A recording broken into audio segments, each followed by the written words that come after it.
Hello അസ്സാമലൈക്കും. നമുക്കിന്ന് സിമ്പിളായിട്ട് ഉണ്ടാക്കാൻ പറ്റും ഒരു അടിപൊളി ക്രീമി ആയിട്ടുള്ള മുട്ടക്കറീൻ്റെ റെസിപ്പിയാണ്. അതിനായിട്ട് ഒരു പാൻ വെച്ചിട്ട് അതിലേക്ക് ഓയിൽ ഒഴിച്ചിട്ട് ഏലക്ക, ഗ്രാമ്പൂ, പട്ട പിന്നെ വറ്റൽമുളകും കൂടി ഇട്ടിട്ട് ഒന്ന് മൂപ്പിച്ചെടുത്ത ശേഷം 2 സവാള കട്ട് ചെയ്തതിൽ നിന്ന് നേരെ പകുതി ഇട്ട് കൊടുക്കുക. എന്നിട്ട് ഒരു തക്കാളിയും പിന്നെ 6 അല്ലി വെളുത്തുള്ളിയും ഒരു ചെറിയ കഷ്ണം ഇഞ്ചിയും കൂടി ഇട്ടിട്ട് കുറച്ച് സോഫ്റ്റ് ആയിട്ട് നേരെ വഴറ്റിയെടുത്ത ശേഷം ആവശ്യത്തിന് ഉപ്പും കൂടി ചേർക്കുക.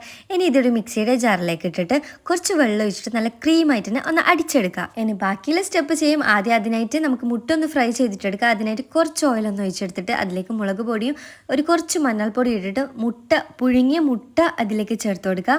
ഞാനിപ്പം 5 മുട്ട എടുത്തിരിക്കുന്നത്. അത് ജസ്റ്റ് ഒന്ന് വരഞ്ഞു കൊടുത്തിട്ടുണ്ട്.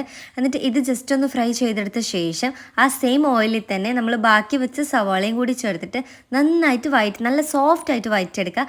ഇനി ഇതിലേക്ക് കറിക്ക് എരിവിന് ആവശ്യത്തിന് മുളക് പൊടിയും ഒരു 1/2 ടീസ്പൂൺ അളവിൽ ഗരം മസാലയും കൂടി ഒഴിച്ചിട്ട് നമ്മൾ അടിച്ചു വെച്ച മിക്സും അതിലെ മിക്സിയുടെ ജാറിൽ കുറച്ച് വെള്ളവും കൂടി ചേർത്തിട്ട് നന്നായിട്ട് തിളപ്പിച്ചെടുക്കുക.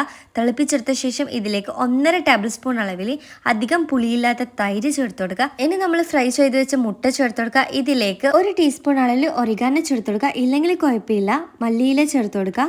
എന്നിട്ട് അടച്ചു വെച്ചിട്ട് ഒരു 3-4 മിനിറ്റ് ഒന്ന് തിളപ്പിച്ചിട്ടെടുക്കുക. ഇനി ഇതിലേക്ക് 2 ടേബിൾ സ്പൂൺ അളവിൽ ഫ്രഷ് ക്രീമും കൂടി ചേർത്തിട്ട് ഫ്ലെയിം പിന്നെ കറിക്ക് ആവശ്യത്തിനുള്ള ഉപ്പ് ചേർക്കാൻ മറക്കല്ലേ. അപ്പോൾ അടിപൊളി റെസിപ്പിയാണ്, നിങ്ങളൊന്ന് ട്രൈ ചെയ്ത് നോക്കുക.